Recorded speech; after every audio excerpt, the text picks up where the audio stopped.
Hello everyone, তোমরা সবাই কেমন আছো? আমি মৌলিকা। তো আজকে আমাদের 6 সেমিস্টারের লাস্ট এক্সাম ছিল, তাই আমি এই ব্লগটি করছি। এবং আমাদের এক্সাম সেন্টার আবারও সেম ওখানেই পড়েছে। আমি নামটা নিতে পারবো না, সরি। বাট আমরা এক্সাম দিয়ে বেরিয়ে তারপর হেঁটে হেঁটে চলে যাচ্ছিলাম বাসের উদ্দেশ্যে। এই যে একটা বলদ আমার সাথে ঘোরে সারাদিন।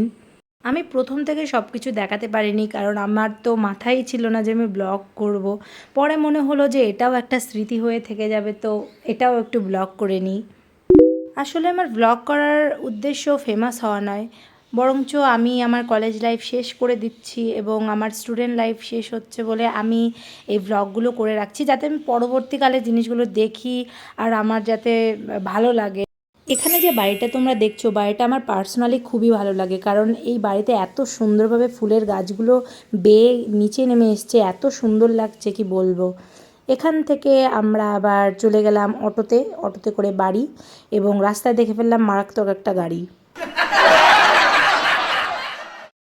অটোতে করে ঠেলাগুতো খাওয়ার পরে আমরা চুপচাপ বাড়ির দিকে রওনা দিলাম এবং বাড়িও চলে গেলাম। বাড়ি এসে এক অদ্ভুত পার্সেল হাতে পেয়ে মনটা খুব খুশি হয়ে গেল। দেখা যাক এর ভিতরে কি আছে।